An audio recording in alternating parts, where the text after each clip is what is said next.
शिल प्रभुपाद की जय। सो हम ये नारद भक्ति सूत्र 39 पे ये तीसरी डिस्कशन कर रहे हैं। सूत्र इतना इम्पोर्टेंट है कि हर शब्द पे डिस्कशन करने के लिए एक अलग से हमें एक लेक्चर करना पड़ा।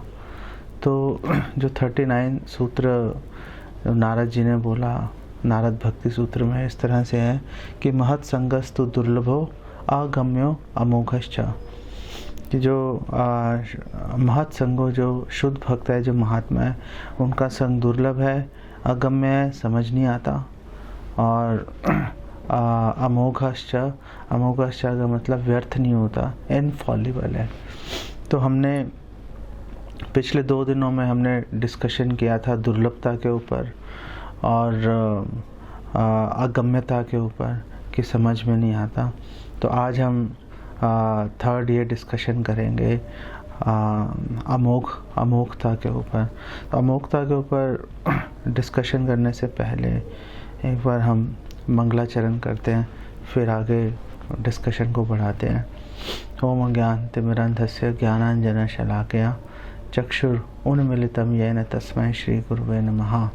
श्री चैतन्य मनोभीष्टं स्थापितं येन भूतले स्वयं रूपा कदा मह्यं ददाति स्वपदान्तिकम्।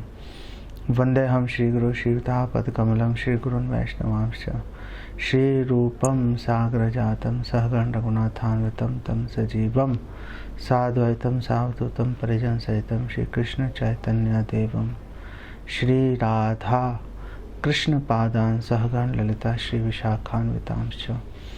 हे कृष्ण करुणा सिंधु दीन बंधो जगतपते गोपेश गोपिका कांत राधा कांत नमस्तुते तप्त कांचन गौरांगे राधे वृंदावनेश्वरी वृषभानुसुते देवी प्रणमामि हरिप्रिये। वाञ्छाकल्पतरुभ्यश्च कृपा सिन्धुभ्यैव च पतितानां पावनेभ्यो वैष्णवेभ्यो नमो नमः। श्री कृष्ण चैतन्य प्रभु नित्यानंद श्री अद्वैत गदाधर शिवासदि गौर भक्त वृंदा। हरे कृष्ण कृष्ण कृष्ण हरे हरे, हरे राम राम राम हरे हरे। नमो विष्णु पादाय कृष्ण प्रेष्ठाय भूतले श्रीमते भक्ति वेदांत स्वामी नित्य नामने नमस्ते सारस्वते देवे गौरवाणी प्रचारिणे निर्विशेष शून्यवादी पाश्चात्य देश तारिणे। वैराग्य विद्या निज भक्ति योगा शिक्षार्थम एकः पुरुषः पुराणा श्री कृष्ण चैतन्य शरीरधारी कृपां बुद्धिर्यस्तम अहम प्रपत्ते। हरे कृष्ण। तो ये जो कोरोना वायरस जनित जो ये लॉकडाउन है, ये बहुत सारे लोग परेशान हैं। कल मैं एक न्यूज़ फ्लैश देख रहा था, उसमें एक हस्बैंड वाइफ वो थाने चले गए, लूडो खेलते हुए एक दूसरे के साथ में अनबन हो गई उनकी। लोग बेसिकली मेंटली हरास्ड फील कर रहे हैं और छोटी छोटी बातों पर एक दूसरे से लड़ाइयाँ कर रहे हैं। ऐसा क्यों है? क्योंकि ज़्यादातर लोग बहिर्मुखी हैं। वो सोच रहे हैं कि बाहरी वस्तुओं से हमें सुख मिलेगा, हर चीज़ को शरीर के पैमाने पे माप रहे हो बेसिकली। जहाँ तक हमारा सवाल है, मेरे को व्यक्तिगत रूप से इतना प्रोडक्टिव टाइम मैंने कभी नहीं बताया। हम लोग रोज़ एक ये लेक्चर सीरीज़ हम लोग कर पा रहे हैं, फिर उसको एडिट करके हम रोज़ अपलोड कर पा रहे हैं, और ये लेक्चर्स में से ही छोटे छोटे क्लिप्स जो लोगों को हमें लगता है रेलिवेंट लगेंगे, शिक्षाप्रद रहेंगे, वो हम अपलोड कर पा रहे हैं। इतनी आउटपुट आज तक मैं कभी अपने जीवन में नहीं निकाल पाया जितनी इस दौरान मैं निकाल पाया हूँ। और मैं ये भी विचार कर रहा हूँ कि ये लॉकडाउन ख़त्म होने के बाद भी इसको ऐसे ही कंटिन्यू करता रहूँ।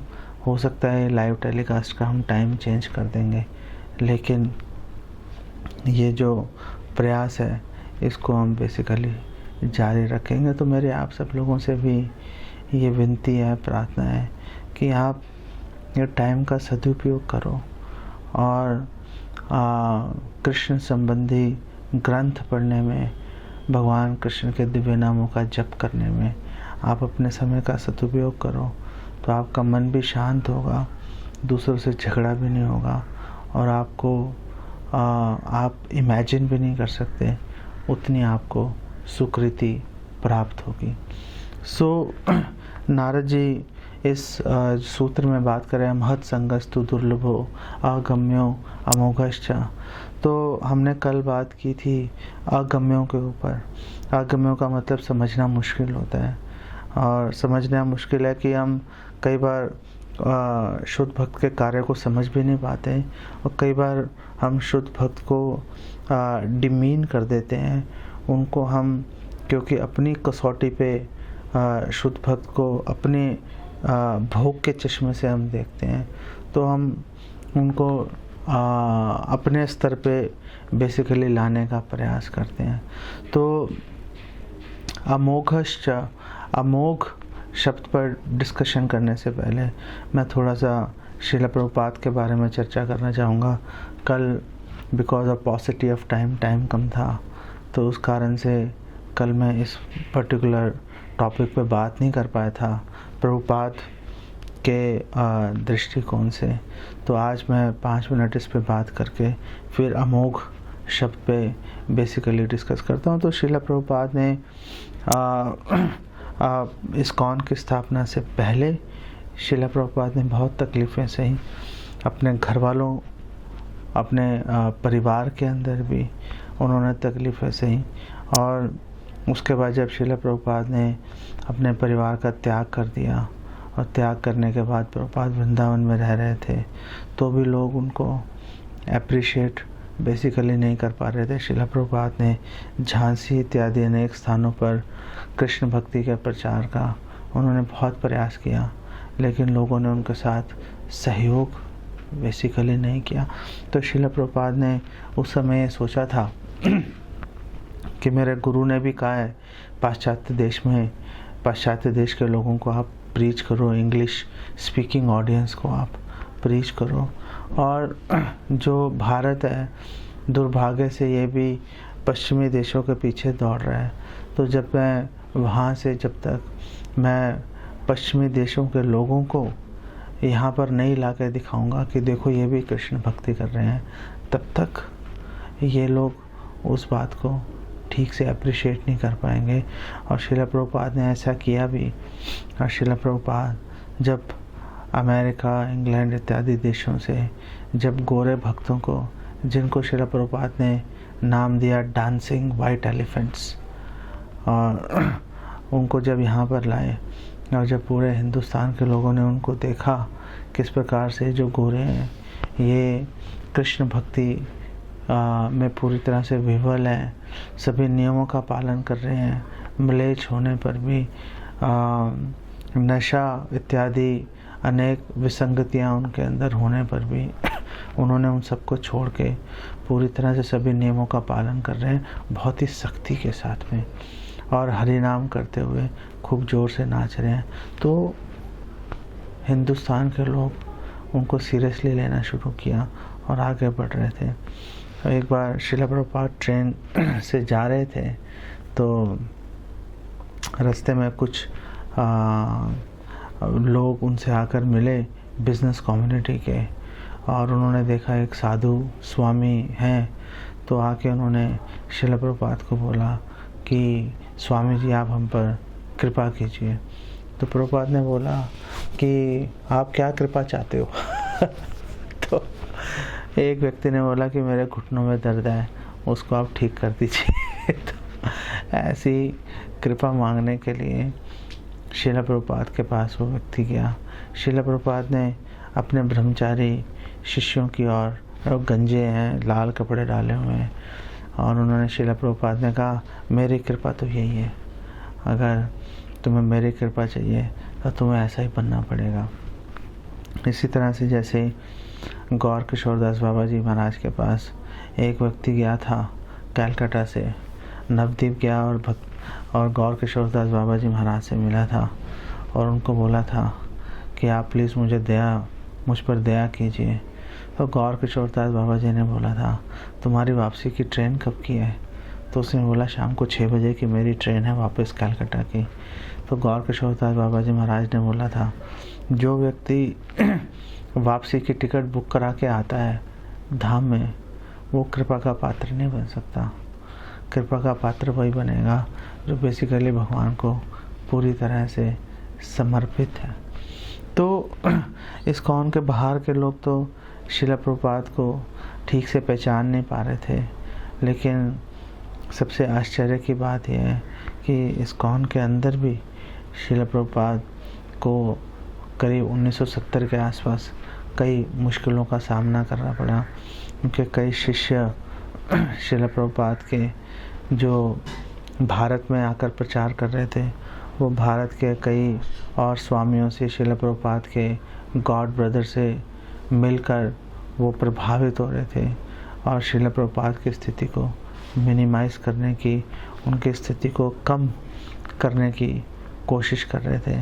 इनफैक्ट सैन फ्रांसिस्को की रथ यात्रा के बाद श्रील प्रभुपाद ने सभी सीनियर भक्तों को बोला था कि मैं आपसे मिलना चाहता हूँ। तो सब लोगों ने बोला कि हम सब आपसे नहीं मिलेंगे, हमारा एक प्रतिनिधि आपसे मिलेगा। तो श्रील प्रभुपाद ने बोला, व्हाट इज़ दिस नॉनसेंस? जब फाउंडर आचार्य यहाँ पर मौजूद है, तुम अपना एक और प्रतिनिधि कैसे चुन सकते हो? तो इस तरह की समस्याएं श्रील प्रभुपाद ने फेस किया था। और श्रील प्रभुपाद ने देखा था कि उनके लेटर्स जो हैं उनको सारे लेटर्स उनको नहीं दिए जा रहे थे। पहले जो टेम्पल प्रेसिडेंट है वो लेटर्स को पढ़ के ये डिसाइड करता था कि लेटर श्रील प्रभुपाद को दिखाना चाहिए कि नहीं दिखाना चाहिए। तो श्रील प्रभुपाद ने इस बात पर ऑब्जेक्शन रेज किया था कि कोई भी व्यक्ति गुरु और शिष्य के बीच में नहीं आ सकता, कि गुरु को ये चीज़ दिखाएं या गुरु को ये चीज़ नहीं दिखाएं, जब तक कि गुरु से सामने से एक स्पेसिफिक इंस्ट्रक्शन नहीं हो। श्रील प्रभुपाद जो बुक्स प्रिंट कर रहे थे, उसकी क्वालिटी में भी श्रील प्रभुपाद जो है वो उनको अच्छा नहीं लग रहा था। इनफैक्ट श्रील प्रभुपाद ने रैंडम उन्होंने चेक किया बुक्स को, तो वहाँ पे एक जगह श्रील प्रभुपाद को ओम भूर्भुवः स्वाहा ये शब्द था, तो ओम भूर्भुवः स्वाहा इसकी जगह कोई बुद्धा ऐसे कुछ शब्द लिखा हुआ था। और श्रील प्रभुपाद ने कहा, व्हाट इज़ दिस नॉनसेंस? ये ना संस्कृत है ना इंग्लिश है, पता नहीं क्या है। पूरी दुनिया को पता है कि ओम भूर्भुवः स्वाहा है, और आप ऐसे गलत प्रिंटिंग करोगे तो लोगों पर क्या उसका इम्प्रेशन पड़ेगा, क्या असर पड़ेगा लोगों पे। और श्रील प्रभुपाद ने कहा कि ये तो मिस्टेक मैंने देख ली है, पता नहीं और कितनी ऐसी मिस्टेक्स और बुक्स में रहेंगी। और श्रील प्रभुपाद ने फिर रैंडम बुक्स को चेक करना शुरू किया, तो कई जगह श्रील प्रभुपाद को एक जैसे कृष्णा बुक में उन्होंने देखा पेज नंबर 2 पे कि कंस ने जो है अपनी बहन को मारने का प्रयास किया। तो वहाँ पे जो अंग्रेज़ी की पुस्तक थी उसमें लिखा था कि Kansa decided to kill his sisters, बहुवचन में लिखा हुआ था। तो श्रील प्रभुपाद ने कहा कि उस समय कंस जो है वो देवकी ही मौजूद थी, और तो ये सिस्टर्स नहीं सिस्टर होना चाहिए, क्योंकि वो केवल देवकी को मारने का प्रयास कर रहा था। तो ये मिस्टेक है। उसके अलावा श्रील प्रभुपाद ने ग्रंथों में देखा कि जहाँ पे योगी, सन्यासी, गोस्वामी शब्द आ रहे थे तो उसके पीछे एन लगा रहे थे, योगिन्स, स्वामिन्स इस तरह से लिख रहे थे। तो श्रील प्रभुपाद ने बोला ये जो एन है ये नहीं आना चाहिए, सीधा बोलिए योगीस, स्वामीज, गोस्वामीज, सीधा लिखो, एन लगाने की उसमें कोई भी आवश्यकता नहीं है। इसी तरह से उन्होंने बताया कि कृष्णा बुक के पेज 48 पे लिखा हुआ था on the banks of Ganges near डिडबी, जबकि यहाँ पे होना चाहिए था नियर दिल्ली। तो ऐसे और भी बहुत सारे एग्जाम्पल्स हैं। और श्रील प्रभुपाद ने बोला कि अगर हमारी जो बुक्स हैं वो ऐसे ही स्पेलिंग मिस्टेक्स के साथ प्रिंट होंगी तो लोगों को हमारी जो पब्लिकेशन है, हमारी बुक्स है, लोगों का विश्वास उस पर कम होगा। तो आप प्लीज़ इस बात को आप ध्यान रखिए कि जो एडिटोरियल वर्क है वो बहुत अच्छे से किया जाना चाहिए। लेकिन दुर्भाग्य की बात है कि आज भी हम देखते हैं, मैंने तो शिला प्रभुपाद की इंग्लिश और हिंदी की बुक्स ही देखी हैं, दूसरी लैंग्वेजेस मुझे कम आती हैं, बंगाली मुझे समझ में आती है, लेकिन मैं उस स्तर पे नहीं हूँ कि मैं उसमें से कमियाँ निकाल सकूँ। हालांकि मैं बंगाली पढ़ लेता हूँ, लेकिन जो मैंने इंग्लिश और हिंदी में पढ़ा है, तो इंग्लिश में तो चलो मिस्टेक्स कम है, लोगों ने अच्छा काम किया है, लेकिन जो ट्रांसलेशंस हैं हिंदी के अंदर, उसमें मैं कई उसके अंदर कमियां देखने को मिलती हैं और बड़ा दुख होता है कि ये जो कमियां शिला प्रभुपाद के इस प्रसंग को अगर हम देखें तो शिला प्रभुपाद एक एक मिस्टेक को सीरियसली ले रहे थे। हम आज उन चीज़ों को पता नहीं क्यों गंभीरता से नहीं ले रहे हैं। शिला प्रभुपाद चाहते थे कि जो बुक्स हैं उसके अंदर जो ग्रंथ हैं, स्पेशली जो ओरिजिनल ग्रंथों को ट्रांसलेट और उनका अनुवाद चल रहा है, उसके अंदर शिला प्रभुपाद बोल रहे थे कि वर्ड टू वर्ड मीनिंग होना चाहिए, शब्दार्थ होना चाहिए। जब पहली बार चैतन्य चरिता में छपी थी हिंदी में, तो उसमें शब्दार्थ नहीं थे, उस समय शायद वो नहीं कर पाए होंगे, लेकिन बाद में तो चलो इतने सालों के बाद में 50 साल हो गए तो भक्त अवेलेबल हो गए और शब्दार्थ इत्यादि को उस पर काम करने के लिए। तो मैंने भी अपनी सर्विसेज ऑफ़र किया था कि मैं इनको शब्दार्थ को इसमें कर देता हूँ मैं शब्दार्थ, लेकिन वहाँ से बहुत रेजिस्टेंस आया। ये तो भला हो, वहाँ पे बीबीटी में उस समय बॉम्बे में एक डिवोटी थे जगदीश प्रभु, उन्होंने काफ़ी इसके ऊपर फाइट किया और उन्होंने भी दिन रात काम किया और मैंने भी थोड़ी बहुत उसमें सेवा की। तो जो नया एडिशन हिंदी में छपा उसके अंदर शब्दार्थ आ गए, लेकिन वो शब्दार्थ लाने के लिए हमें बहुत फाइट करनी पड़ी। हमें विलिंग नहीं थे लोग, जो जिनके ऊपर बीबीटी का प्रभार है, वो लोग ही इस बात के लिए, जिस बात के लिए प्रभुपाद सीरियस हैं, जिस बात को प्रभुपाद बहुत गंभीरता से ले रहे हैं, इम्पोर्टेंट है, उस बात को वो लोग सीरियसली लेने के लिए तैयार नहीं थे। लेकिन संघर्ष किया और भगवान ने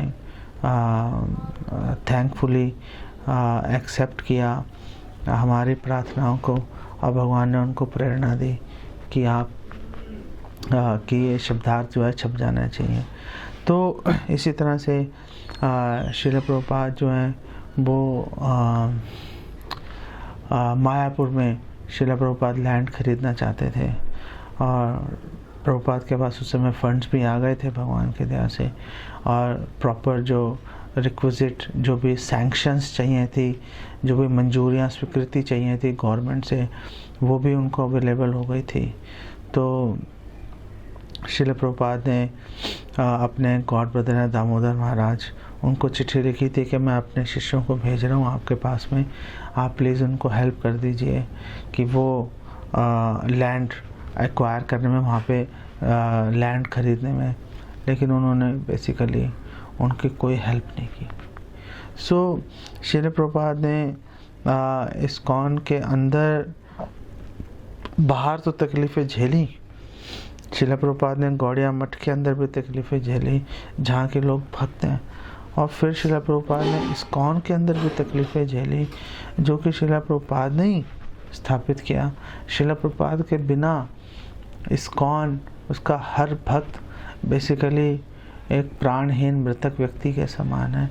ऐसे स्थान पर भी शिला प्रभुपाद को बहुत तकलीफ़ों का सामना करना पड़ा, और शिला प्रभुपाद ने बहुत सूझबूझ के साथ में इस खतरे को हटाया, क्योंकि शिला प्रभुपाद ये सोच रहे थे कि जो मेरे शिष्य हैं वो जानबूझकर मेरी अवहेलना नहीं कर रहे, वो मासूम हैं, अबोध हैं।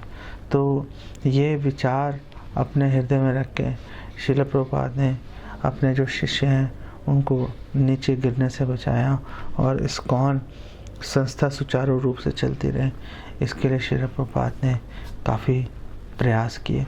तो भक्तों को जानना, भक्तों को समझना मुश्किल होता है। श्रील प्रभुपाद ने स्थापित किया, 64 से 16 माला पे ले आए कि 16 माला एटलीस्ट करना कंपलसरी है। लेकिन अमेरिका में एक मंदिर में श्रील प्रभुपाद ने कुछ भक्तों से पूछा, आप 16 माला कर रहे हो? तो उन्होंने बोला, नहीं, हमें तो टेम्पल प्रेसिडेंट कह रहे हैं कि अगर आप 24 घंटे सेवा कर रहे हो तो आपको 16 माला करने की कोई ज़रूरत नहीं है। जब आप वेले बैठे हो, खाली समय हो आपके पास में, उस समय आप माला जितनी भी कर सको कर लो, ताकि माया आप पे अटैक नहीं कर सके। लेकिन आपको विशेष रूप से 16 माला नियमित रूप से रोज़ करने की कोई आवश्यकता नहीं है।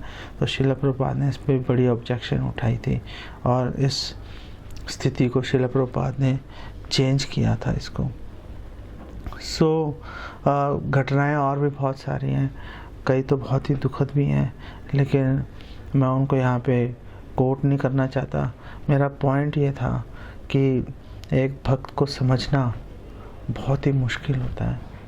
तो हमें श्रद्धा पर आधारित हमें भक्त के साथ चलते रहना चाहिए और भगवान से प्रार्थना करनी चाहिए कि हे भगवान, आप हमें वो ददामि बुद्धि योगम भगवान कह रहे हैं, आप हमें वो इंटेलिजेंस दो, वो नॉलेज दो कि हम भक्त को समझ पाएँ, उनको अप्रिशिएट हम कर पाएँ और को समझने में दूसरे भक्तों की भी हम हेल्प ले सकते हैं। तो अमोघ पे हम बात कर रहे थे कि एक भक्त का जो है संग कभी अमोघ, कभी भी व्यर्थ नहीं जाता, सारी सिद्धियां उससे प्राप्त होती हैं। और चैतन्य महाप्रभु भी कह रहे हैं, साधु संग सर्व शास्त्र कहे, लव मात्र साधु संगे सर्व सिद्धि है। कि साधु संग सारे शास्त्र साधु संग की बात कर रहे हैं। नारद भक्ति सूत्र भी साधु संग की ही बात कर रहे हैं। आगे आने वाले कई सूत्र जो हैं आप देखेंगे साधु संग के ऊपर ही चर्चा किए जा रहे हैं और आगे जाके हम इसके ऊपर और डिटेल में डिस्कशन करेंगे कि कैसे साधु संग कितना महत्वपूर्ण है और भक्त उसके बारे में क्या सोच रहे हैं, भगवान उसके बारे में क्या सोच रहे हैं, हमारे आचार्य उसके बारे में क्या कह रहे हैं। आगे और बहुत डिटेल इसके ऊपर डिस्कशन करेंगे। लव मात्र साधु संग, एक क्षण भी अगर साधु का संग कर लिया, सर्व सिद्धि हुए, सारी सिद्धियां प्राप्त हो जाएंगी। तो ये हमारे शास्त्रों का कथन भी है और श्रील भक्तिविनोद ठाकुर ने बोला है कि एक वैष्णव कितना उन्नत है वो इस बात से पहचाना जाएगा कि उसने कितने लोगों को भक्त बनाया। ये एक वाक्य है। चैतन्य महाप्रभु कह रहे हैं, हमारा आज्ञा है गुरु है तार है देश, मेरी आज्ञा है कि तुम गुरु बन के इस संसार का उद्धार कर दो। लेकिन भक्ति सिद्धांत सरस्वती ठाकुर कह रहे हैं कि अगर मैं अपने जीवन में एक भी शुद्ध भक्त बना पाया तो मैं सोचूंगा मेरा जीवन सफल हो गया। तो इतनी कॉन्फ्लिक्टिंग स्टेटमेंट्स हैं, तो हम इसको कैसे समझे। ऑफ कोर्स हमने घर घर जाकर नित्यानंद प्रभु की तरह, हरिदास ठाकुर की तरह हम घर घर जाकर लोगों के पैर पकड़कर लोगों को भक्ति में जुड़ने के लिए हम लोगों को प्रार्थना करना चाहते हैं, प्रेरित करना चाहते हैं। लेकिन हमें ये सावधान रहना चाहिए कि हम हमेशा शुद्ध भक्ति के प्लेटफॉर्म पे बात करें। हम ये योगाभ्यास या सामाजिक कल्याण का नाम लेकर हम लोगों को अपनी ओर आकर्षित करने की कोशिश नहीं करें। हम लाखों करोड़ों भक्त बनाना चाहते हैं, लेकिन हम ऐसे लाखों करोड़ों भक्त नहीं बनाना चाहते जिनको मिसकंसेप्शंस हैं, जो अपने हृदय में जब इस्कॉन से जुड़ रहे हैं तो एक कुधारणा लेके जुड़ रहे हैं कि अच्छा इस्कॉन एक सामाजिक कल्याण कर रहा है, वो लोगों को, गरीबों को खाना बांट रहा है, तो चलो हम भी इसमें जाकर सहयोग करते हैं। ऐसे भक्त हमें नहीं चाहिए, ऐसे लोग हमें नहीं चाहिए जो कि 16 माला करें और सामाजिक कल्याण के बारे में बात करें बॉडीली प्लेटफॉर्म पर। हम बॉडीली प्लेटफॉर्म पे बात नहीं करना चाहते। हम ये जो इनडायरेक्ट प्रीचिंग है हम उससे परहेज़ करके बिल्कुल स्पष्ट लोगों को बोलना चाहते हैं कि कृष्ण भगवान है, हम कृष्ण के दास हैं, हमारा कर्तव्य है कि हम कृष्ण की सेवा करें। और कृष्ण की सेवा करने से हमें क्या प्राप्त होगा? हमें कृष्ण की और अधिक सेवा करने के अवसर हमें उपलब्ध हो जाएंगे। इस प्लेटफॉर्म पे लाकर हम पूर्ववर्ती आचार्यों की दया पर आश्रित रहकर, चैतन्य महाप्रभु नित्यानंद प्रभु की दया पर आश्रित रहकर अगर हम प्रचार करेंगे तो क्यों सफलता नहीं मिलेंगी? प्रभुपाद को सफलता मिली, भक्ति सिद्धांत सरस्वती ठाकुर को सफलता मिली, हमारे पूर्ववर्ती सभी आचार्य, कोई भी इनडायरेक्ट प्रीचिंग की बात नहीं कर रहा, सब डायरेक्ट प्रीचिंग की बात कर रहे हैं। कोई मोटिवेशनल लेक्चर्स हमारे आचार्यों ने नहीं दिए। हमारे सभी आचार्य बात कर रहे थे कि हम शरीर नहीं आत्मा है, और आत्मा के स्तर पर हमारे क्या कार्य होने चाहिए, उस कार्यों के ऊपर बात करते हैं। ऐसा नहीं है कि हम वैष्णव की वेशभूषा डालकर हम लोगों को दिग्भ्रमित कर दें, लोगों को मिसगाइड कर दें। तो बजाय भगवान की इस मिशन की सेवा करने के हम पाप के भागी बन जाएं और लोगों को गलत दिशा में हम ले जाएं। अंधा यथा अंधा रूप नहीं माना कि हमें ये करने से सफलता मिल रही है, चलो यही करना शुरू कर देते हैं। अरे हमें सफलता आपके हाथ में नहीं है भाई।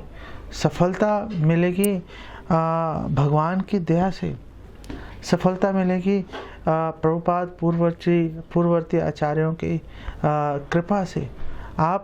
आपका काम है प्रयास करना। आप सफलता के लिए लालायित नहीं हो सकते, और सफलता के लिए आपको किसी भी तरह का कॉम्प्रोमाइज़ नहीं करना चाहिए। ये बात ध्यान रखेंगे। उसके बाद अगर हम भक्तों को भक्त अगर जुड़ते हैं, बनते हैं, तो अच्छी बात है। मैं आपको उदाहरण देता हूँ कि हम इस्कॉन में बहुत अच्छी बात है कि बहुत सारे प्रोजेक्ट्स चलते रहते हैं, अलग अलग मंदिरों की स्थापना की जा रही है, लेकिन उसमें मंदिरों के निर्माण के लिए पैसा इकट्ठे करने की एक प्रेशर हमेशा सिर पे बना रहता है। और एक दो जगह मैंने देखा है कि पैसा इकट्ठा करना ज़्यादा महत्वपूर्ण हो जाता है बजाय कि प्रचार करने के, बजाय कि लोगों को शिक्षा देने के। तो हम इस बात को ही भूल जाते हैं, प्योरिटी इज़ द फोर्स, कि प्योरिटी से, शुद्धता से जो है वो जो तेज़ी है, वो जो वेग है, वो जो क्षमता है, वो प्योरिटी से आएगी, शुद्धता से आएगी। ना कि हम लोगों को वैकुंठ धाम जाने का प्रलोभन दिखा के और अनेक सुविधाएं उनको त्रायते महतोभ्यात कि अनेक कष्टों से वो बच जाएंगे, ऐसा बोल के लोगों की जेबों से पैसा निकालने के लिए। आजकल अच्छा भक्त वही आमतौर पर गिना जाता है जो कि कलेक्शन में बहुत एक्सपर्ट है। कलेक्शन करना बुरा नहीं है, लेकिन हमारा मेन उद्देश्य जो है, मुख्य उद्देश्य आध्यात्मिक शिक्षा प्रदान कर रहा है। और आप अगर कलेक्शन करना चाहते हो, वेल, कुछ लोगों को कलेक्शन करने दो, लेकिन जो लोग क्षमता रखते हैं और जो लोग आध्यात्मिक शिक्षा प्रदान कर सकते हैं, उनको पूरा अवसर देना चाहिए आध्यात्मिक शिक्षा प्रदान करने के लिए, लोगों को ट्रेनिंग देने के लिए, ताकि लोग अच्छे से ट्रेन हो जाएं और वो लोग आगे प्रचार कार्य में जुड़े, माया के खिलाफ युद्ध के अंदर। ये बहुत इम्पोर्टेंट बात है। श्रील प्रभुपाद ने एक कसौटी दी हमें, और श्रील प्रभुपाद ने बोला कि कैसे हम चेक कर सकते हैं कि हम भक्तों का संग ठीक से कर भी रहे हैं कि नहीं कर रहे। ये जो अमोघता है कि व्यर्थ नहीं जाएगा, ये कैसे चेक करेगा कि वो जो व्यर्थता है, ऐसा तो नहीं कि हम संग कर रहे हैं और व्यर्थ जा रहा हूँ, ये कैसे चेक करेंगे? तो श्रील प्रभुपाद बोल रहे हैं कि भक्तों के संग करने से अगर हमारे हृदय में भौतिक ऐश्वर्य प्राप्त करने की भावना क्षीण हो रही है, ख़त्म हो रही है, तो इसका मतलब है कि हम भक्तों का संग अच्छे से कर रहे हैं। तो आप सब, मेरी आपसे प्रार्थना है, आप प्लीज़ अपने हार्ट में, अपने हृदय में झांक के देखिए और देखिए कि क्या आपके हृदय में भोग करने की प्रवृत्ति कम हो रही है, क्या आप इस संसार से आपके हृदय में विरक्ति आ रही है कि नहीं आ रही है, क्या आप सेवा करने के लिए और अधिक आप लालायित हो रहे हो कि नहीं हो रहे हो। अगर ये आप चीज़ चेक करोगे तो इससे क्लियर हो जाएगा कि आप एसोसिएशन ठीक से कर पा रहे हो, अच्छे भक्तों की अच्छी तरह से आप एसोसिएशन कर पा रहे हो कि नहीं कर पा रहे हो।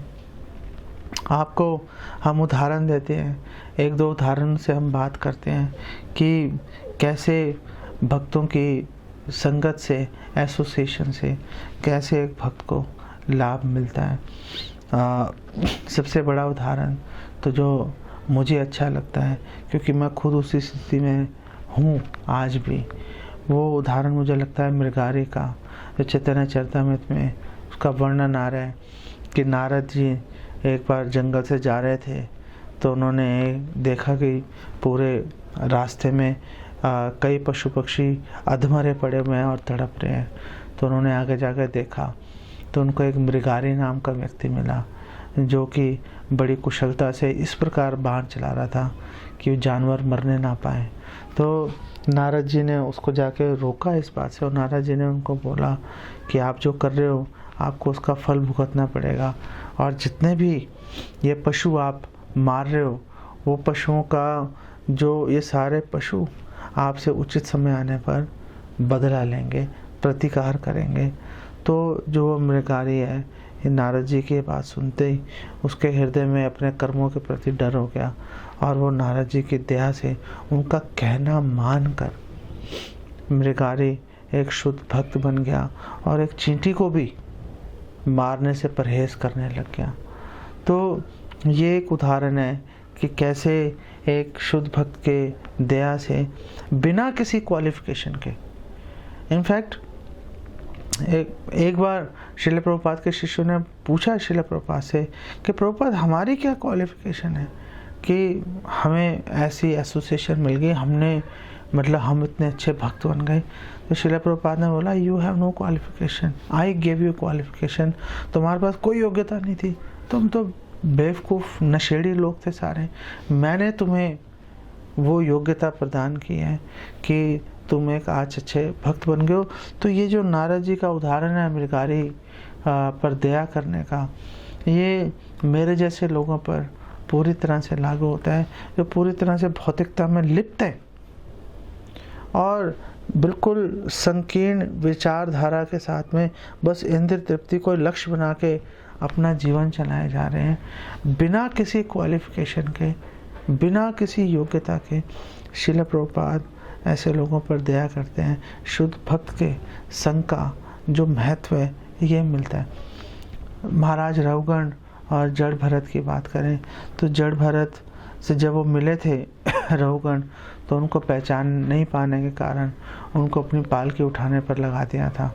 और फिर जब उनसे बात की, उनसे जब ज्ञान उन्होंने प्राप्त किया, तो उस समय महाराज रघुगण ने बोला कि जो स्वर्ग आदि लोक हैं उसमें रहने का कोई लाभ नहीं है। क्यों लाभ नहीं है?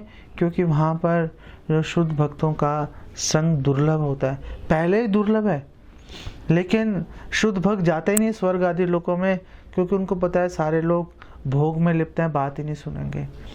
तो जैसे आप इस भौतिक संसार में भी देखते हो, जो लोग सुपर रिच होते हैं, यार सुपर रिच क्या, थोड़ा बहुत पैसा आ गया, 5-7-10 करोड़ रुपए अगर किसी के पास आ जाए तो उसका दिमाग ही ख़राब हो जाता है। वो सोचता है कि मेरे से बड़ा कोई आदमी, मेरे से बुद्धिमान आदमी कोई संसार में है ही नहीं, वो किसी की बात ही नहीं सुनता।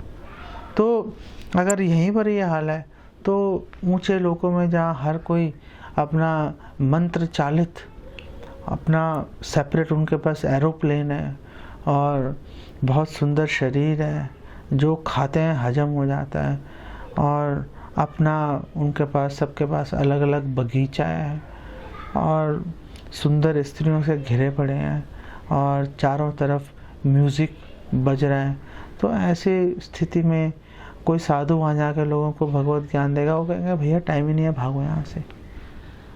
सो ये महाराज रघुवर ने बोला कि उच्च लोकों में जाने का या स्वर्ग आदि लोकों में जाने का कोई फ़ायदा नहीं है, वहाँ जाना नहीं चाहिए। पृथ्वी लोक में तो फिर भी चलो शुद्ध भक्त मिल जाते हैं, भक्तों की एसोसिएशन मिल जाती है। और आगे महाराज रघुवर ने बोला, न ही अद्भुतम त्वच्चरणाब्ज रेणुभिर हताम हसो भक्तिर अधोक्षजे अमला मुहूर्त काद यस्य समागमाच में दुस्तर्क मूलो अपहतो अविवेका। और उन्होंने बोला कि इसमें कोई बड़े आश्चर्य की बात नहीं है कि केवल आपके चरण कमलों की रज मिलने से एक कोई भी व्यक्ति है वो अधोक्षज भगवान कृष्ण की शुद्ध भक्ति को प्राप्त कर लेता है। तो जब कई बार जो ग्लोरिफिकेशन ये नेगेटिव वे से ग्लोरिफिकेशन होती है, जब कई बार ये बोलें कि इसमें कौन सी आश्चर्य की बात है कि हे भगवान आपने गोवर्धन पर्वत उठा लिया, इसमें कौन सी आश्चर्य की बात है, तो इसका मतलब ये है कि गोवर्धन पर्वत उठाना भगवान के लिए मामूली बात है का मतलब है भगवान पता नहीं और क्या क्या काम कर सकते हैं। तो ये भी ये ग्लोरीफाई करने का एक तरीका है। जब भक्त भागवतम में हमें ये सूचना मिलती है कि एक भक्त बोलेगा कि हे भगवान मेरे पास शब्द नहीं है आपको ग्लोरीफाई करने के, और भगवान इसी को ग्लोरिफिकेशन एक्सेप्ट कर लेते हैं कि चलो भगवान की अच्छे से ग्लोरिफिकेशन, भगवान का गुणगान, भगवान की प्रशंसा अच्छे से की नहीं जा सकती, ये भी भगवान की प्रशंसा है, हमें इसको समझना चाहिए।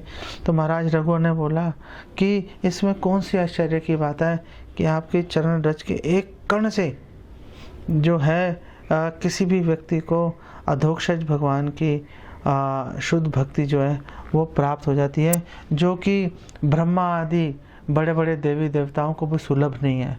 और उन्होंने कहा कि आपसे एक क्षण आपसे संग करने के बाद मैं सभी कुतर्कों से, झूठे अहंकार से और अविवेक से मुझे मुक्ति मिल गई है। और उन्होंने बोला ये जो झूठा अहंकार है, कुतर्क है और अविवेक है, ये इस भौतिक संसार में बंधन का कारण है। और उन्होंने बोला कि आपकी दया से हे जड़ भरत, आपकी दया से अब मैं इन समस्याओं से मुक्त हो चुका हूँ। ये भागवतम 5:13-22 का श्लोक है।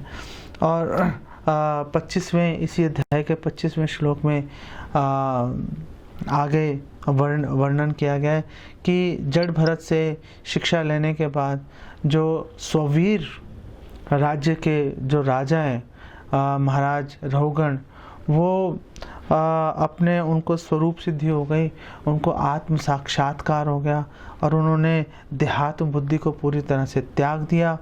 और आगे सुखदेव गोस्वामी कह रहे हैं कि हे राजा, वो परीक्षित महाराज को कह रहे हैं कि हे राजा, कोई भी भगवान के दासों के दास की अगर शरण लेता है तो निश्चित रूप से वो महान है, क्योंकि शुद्ध भक्तों की शरण लिए बिना कोई भी इस देहात्म बुद्धि से बाहर नहीं निकल सकता। तो यहाँ पर हम ये बात कर रहे हैं, एक महत्वपूर्ण बात मैं यहाँ पर लाना चाहता हूँ कि महाराज रहुगण ने जड़ भरत का संग किया, वो उनको पहचान नहीं पाया और उसने उनकी इंसल्ट भी कर दी, उनको बेइज्जत कर दिया। इंसल्ट को पता नहीं क्या कहते हैं, बेइज्जत कर दिया और अपमान कर दिया। बेइज्जत तो बेसिकली उर्दू का वर्ड है, अपमान कर दिया उनका, पालकी अपनी उठवा ली उनसे। संग जड़ भरत का वो डाकुओं ने भी किया था, उनको रस्सियों से बांध के ले गए थे। तो दोनों स्थितियों में हम देखते हैं कि इन डाकुओं ने भी और महाराज रहुगण ने भी जड़ भरत का अपमान किया, लेकिन जहाँ पर जो डाकू हैं उनका वध हो गया, भद्रकाली खुद ही प्रकट हो गई और उसी गंडासे से जिससे वो बलि चढ़ाना चाहते थे जड़ भरत की, उसी गंडासे से उन्होंने सारे डाकुओं का वध कर दिया। और दूसरी ओर जो महाराज रघुगण है उनको भगवान की कृपा प्राप्त हो गई महाराज जड़ भरत के माध्यम से। ऐसा क्यों हुआ? और हम ऐसा क्यों हुआ कि ऐसा इसलिए हुआ कि यद्यपि महाराज रघुगण ने शुरू में गलती की थी, लेकिन जैसे उन्होंने उनके वचनों से उनके महानता को पहचाना, जैसे उनके व्यवहार से उनकी महानता को पहचाना, तुरंत पैरों में गिर के क्षमा मांग ली और उनसे शिक्षा की याचना कर ली। इस कारण से वो बच गए। इनफैक्ट जो दो तरह के लोग होते हैं, एक तरफ डाकुओं का उदाहरण है, एक तरफ महाराज जड़ भरत का उदाहरण है। दोनों ने ऑफेंड किया, दोनों ने अपराध किया जड़ भरत के प्रति। और मज़े की बात यह है कि कभी भी कोई व्यक्ति अपराध करता है शुद्ध भक्त के प्रति या किसी भी भक्त के प्रति, तो वही अपराध करता है जो उनके संग में होता है। जो संग में ही नहीं है, वो दूर बैठा है, एक अमेरिका में बैठा है, एक हिंदुस्तान में बैठा है, वो कैसे अपमान करेंगे? अपमान करने के लिए प्रॉक्सिमिटी होना, पास होना ज़रूरी है। आप देखो रामचंद्र खान ने हरिदास ठाकुर का अपमान किया, रामचंद्र खान ने जो है नित्यानंद प्रभु का अपमान कर दिया, अपने घर से उनको निकाल दिया। रामचंद्र खान ने पूरा घर, पूरा गांव, सब वंश नष्ट हो गया इस अपमान के कारण। पूरा गांव, केवल उसका घर नहीं, पूरा गांव नष्ट हो गया कि तूने भैया नित्यानंद प्रभु का अपमान कैसे कर दिया।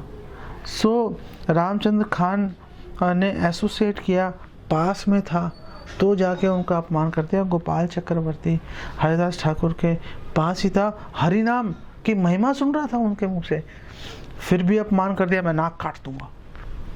वो खुद ही उसको कोड़ हो गया, उसकी नाक और उसकी सुंदर जो उंगलियां हैं वो गल के बेसिकली उसके नीचे गिर गई। तो रामचंद्र पुरी हैं, रामचंद्र पुरी माधवेंद्र पुरी के साथ ही रह रहे थे और उनको बोल रहे हैं कि आप क्यों दुखी हो रहे हो, आप भगवान का नाम लो, आपको सुख मिलेगा। राम माधवेंद्र पुरी ने कहा भगाओ इसको यहाँ से, मैं पहले ही कृष्ण विरह में दुखी हो रहा हूँ, कृष्ण मुझे प्राप्त नहीं हो पाए, मैं पहले ही दुखी हूँ, ऊपर से अटपटी बातें करके मेरा दिमाग खराब कर रहा है, भगाओ इसको। और ये रामचंद्र पुरी ने पुरी में जाकर चैतन्य महाप्रभु का ही अपमान कर दिया, चैतन्य महाप्रभु में ही उठा के कमियां निकालनी शुरू कर दी।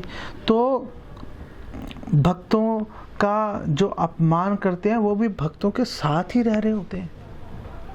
ये इतनी महत्वपूर्ण बात है। हमें इससे क्या शिक्षा मिल रही है कि हमें अत्यंत सावधान रहना चाहिए। भक्तों का संग अमोघ तो है ही, कभी व्यर्थ नहीं जाता, लेकिन हमारी मानसिकता क्या है, हमारी चेतना क्या है, किस चेतना के साथ हम वो भक्त का संग कर रहे हैं, वो बात महत्वपूर्ण है। उससे फल मिलता है, संकल्प से फल मिलता है। ऐसे नहीं ये सामने आके खड़े हो गए, अपमान कर रहे हैं तो वही बात चलती रहेगी, ऐसे नहीं होता। हमें बहुत सावधानी बरतनी पड़ेगी। वंदा मोई सावधान मते, हमें बहुत सावधानी बरतनी चाहिए जब भी हम वैष्णव के सानिध्य में होते हैं कि हम कभी भी किसी भी प्रकार से हम उनका अपमान नहीं करें, क्योंकि वैष्णव का संग अगर खाली नहीं जाता और वैष्णव के संग में अगर हमने वैष्णव के प्रति अपराध कर दिया तो पूरी भक्ति का बगीचा नष्ट भी हो जाता है। हमें इस बात को भूलना नहीं चाहिए। शिला प्रभुपाद बोल रहे हैं कि वैष्णव का लेश मात्र भी कुछ समय भी संग करने से एक जो बद्ध जीव है वो इस मिजरेबल भौतिक बंधन से मुक्त हो जाता है। ये श्रील प्रभुपाद बहुत ही स्पेसिफिक इंस्ट्रक्शन दे रहे हैं और श्रील प्रभुपाद कह रहे हैं कि जो कृष्ण भावनामृत आंदोलन है, इसीलिए ये जो कृष्ण भावनामृत आंदोलन है ये सब लोगों को अवसर दे रहा है कि आप साधु लोगों से संग करो। अब बात है कि एक शुद्ध भक्त है और एक शुद्ध भक्त अभी बनने के प्रयास में है, तो क्या हम जो शुद्ध भक्त बनने के प्रयास में, क्या हम उसको वही सम्मान दें जो हम शुद्ध भक्त को दे रहे हैं? हाँ, उसको वही सम्मान देना चाहिए। श्रील प्रभुपाद ने बोला, देखो मैं तो बहुत गरीब व्यक्ति हूँ, मेरे पास कुछ धन नहीं है, लेकिन मैं उस डाकिये की तरह हूँ जो पीछे से जो मनी ऑर्डर आया मैं ईमानदारी से आपको वो डिलीवर कर रहा हूँ, आपको वो सौंप रहा हूँ।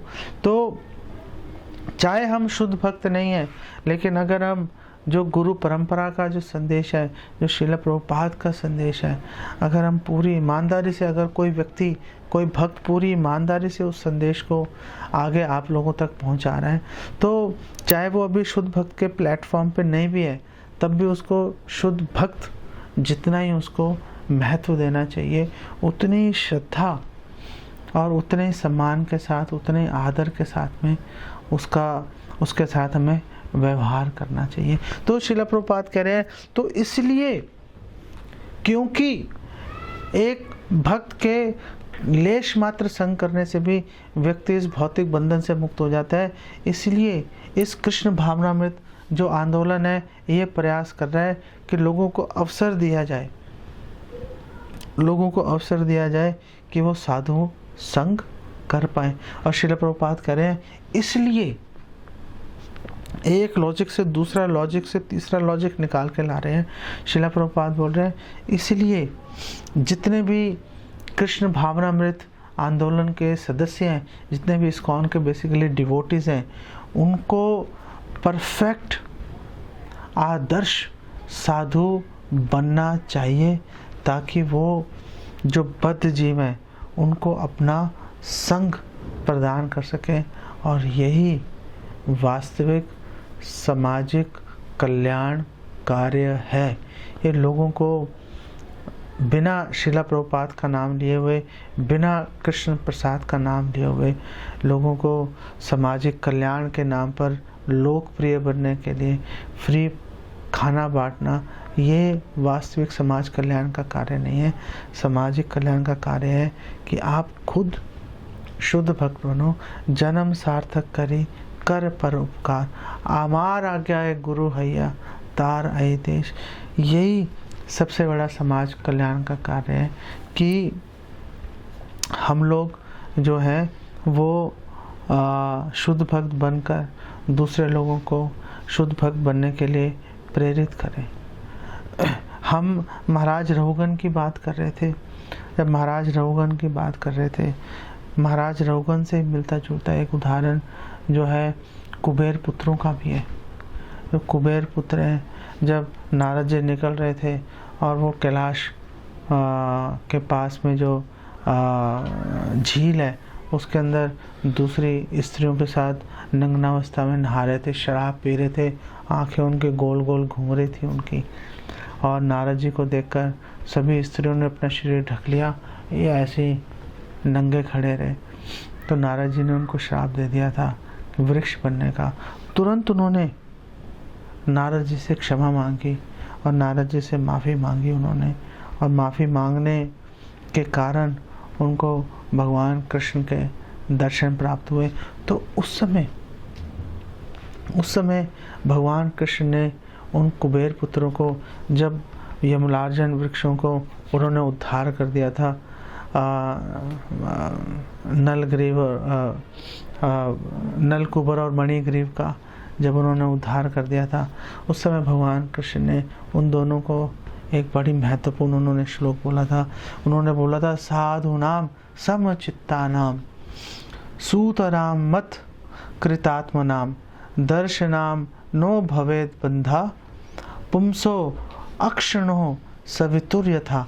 उन्होंने बोला, भगवान कृष्ण ने कि जैसे आप जब सूरज को फेस करते हो, आप सूरज को फेस कर दिया, तो जब आप सूरज को फेस कर रहे हो, सूरज चमक रहा है बाहर, आपने सूरज को फेस किया, कोई भी अंधकार बिल्कुल भी आपको नहीं रहेगा, आपकी आंखों के सामने कोई अंधकार नहीं रहेगा। सूर्य यहाँ पे आप सूर्य खड़े होकर सूर्य को फेस करोगे, सूर्य और आपके बीच में कोई अंधकार नहीं रहेगा। उसी प्रकार श्रील प्रभुपाद कह रहे हैं कि उसी प्रकार भगवान कृष्ण कह रहे हैं कि जब कोई एक साधु के संग में आता है, जो साधु पूरी तरह से कृष्ण एक शरणम, जो साधु पूरी तरह से जो है मत कृतात्मा नाम, पूरी तरह से मेरे प्रति समर्पित है, तो ऐसे शुद्ध भक्त का जब कोई संग करेगा तो वो कभी भी, वो उस क्षण से कभी भी भौतिक बंधन में बद्ध नहीं रहेगा, वो मुक्त होकर ही रहेगा। ये निश्चित है, ये निश्चित है। तो हमारा क्या कर्तव्य है कि हो सकता है हम लोगों ने जाने अनजाने कई भक्तों के प्रति अपराध कर दिए हों।